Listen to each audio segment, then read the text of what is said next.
5, 4, 3, 2, 1, start.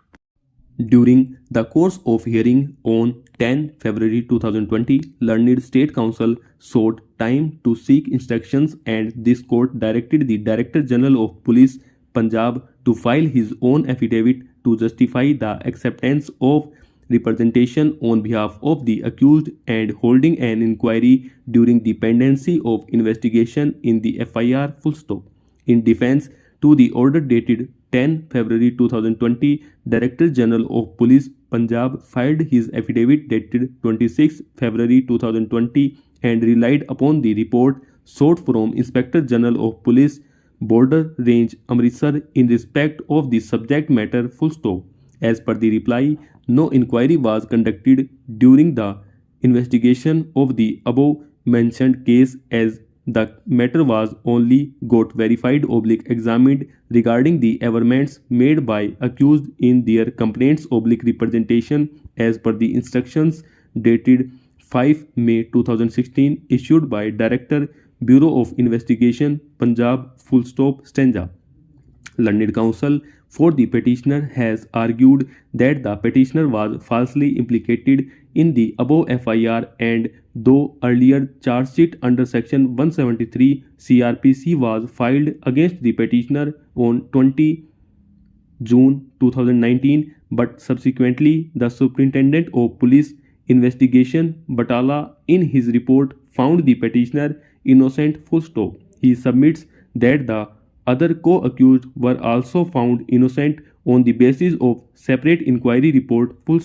Learned Counsel further argued that as the SIT consisting of 3 officers is still carrying on the investigation, therefore further detention of the petitioner is not necessary. He prays for bail. The prayer is opposed by Learned State Council as well as by Learned Council appearing on behalf of the complainant. Learned Counsel for the complainant has submitted that victim Sukhjinder Kaur died of smothering, therefore the death of the victim was homicidal.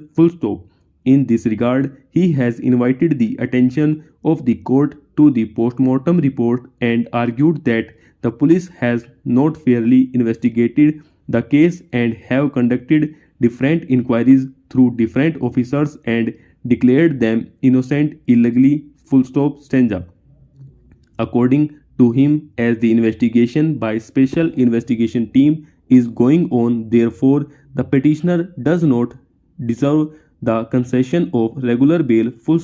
Learned State Counsel assisted by SI Joginder Singh has argued that the investigation and inquiry in a crime fall within the domain of the police and therefore there is nothing wrong in holding the inquiries.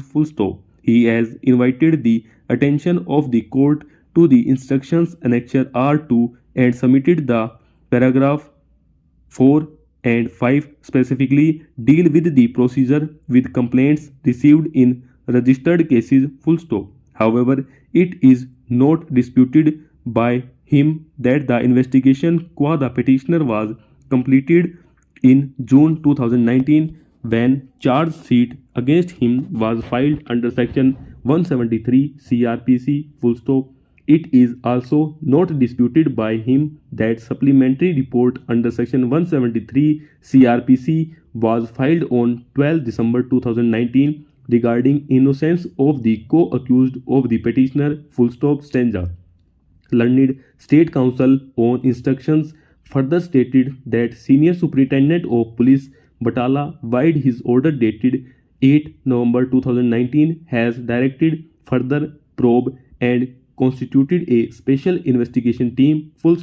According to Learned State Counsel, the investigation by SIT is in progress. After hearing Learned Counsel for the parties and examining the case files, this court finds that both the Learned Counsel for the petitioners have mainly set up a common ground on merits by placing reliance upon the respective supplementary reports filed under section 173 CRPC where they were declared innocent. Besides, The learned counsel for petitioners have also pointed out that the length of custody of each petitioner and contend that the trial in the above background may consume considerable time to conclude and pressed the prayer for admitting the petitioners on regular bail full stop stanza.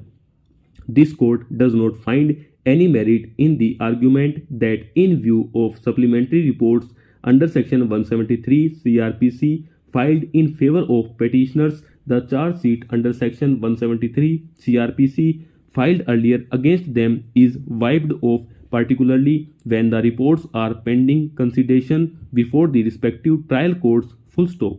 Even in case of petitioner Satbir Singh, notwithstanding the investigation, the Honorable Supreme Court, after examining the law on the subject, observed that the trial court is duty bound to consider the entire record, including both the reports that is filed by Delhi Police under Section 173 CRPC and CBI under Section 173 CRPC, as the first report was never set aside by the High Court while entrusting investigation to CBI. Full stop stanza.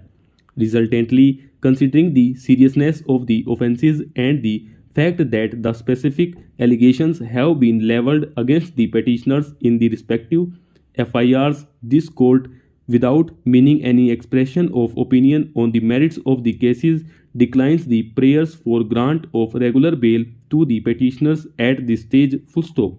At this juncture, this court deems it appropriate to examine and address the issue of procedure of investigation followed by the state police after registration of first information reports. Full stop. The Code of Criminal Procedure 1973 provides for two modes of criminal prosecution, one based upon police investigation report, whereas the other is found on directly instituted private complaint before the magistrate, and these procedures are contained in chapter 12 and 15 respectively. Full stop. The prosecution in a complaint case begins with the filing of complaint directly before the court, and police has no role in the said procedure except to hold an inquiry under Section 202 CRPC if directed by the magistrate who has already taken cognizance of the complaint. Full stop.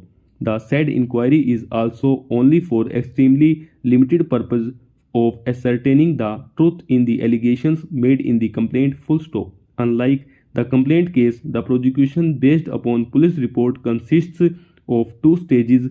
First, upon an information to the police, a first information report is registered regarding alleged commission of cognizable offence, followed by submission of special report to the concerned magistrate as envisaged under Section 157 CRPC, and thereafter through investigation is conducted. Full stop. After completion of investigation, the final report is prepared as contemplated under Section 173 CRPC for submission before the court of competent jurisdiction for consideration. Full stop. Second, the trial court examines the final report, and if a prima facie case is made out against the accused, the cognizance of offences is taken by framing charges, followed by examination of prosecution witness. Full stop stanza. After discharge of onus by prosecution, the accused is called upon for explanation in case the incriminating evidence is on record. Full stop. Thereafter, the trial court records the defense evidence, if any, and delivers the final judgment of conviction or acquittal. Full stop. A careful reading of the above section makes it abundantly clear that subsection 1 contemplates intimation to the concerned magistrate regarding commencement of investigation, as the concerned investigating officer has reasons to suspect that cognizable offence has been committed. Full stop stanza. This part of above section appears to be formal but is followed by two provisos A and B which deal with the different situations. Full stop. As per proviso A, the in charge of police station is empowered to depute a subordinate officer to investigate the offence if he feels that the offense is not serious in nature, whereas Proviso B empowers the officer in charge of police station to drop the investigation if he finds that no sufficient ground exists to enter into investigation, and in both these eventualities the concerned officer is required to submit a report before the magistrate. Full stop.